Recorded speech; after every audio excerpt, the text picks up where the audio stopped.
ತಾವರೆಯು ನೀರಿಗೆ ಚಂದ, ತಾವರೆ ಕೆನ್ನೆಯ ಚೆಲುವೆ, ಜೊತೆ ಇರಲು ನಾನು ಚೆನ್ನ.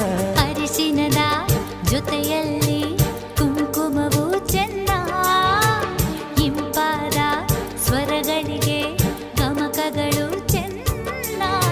ಶ್ರೀಮತಿಯು ನಗುತ್ತಿರಲು ಹಾಲು ಜೇನಿಗಿಂತ ಚೆನ್ನ.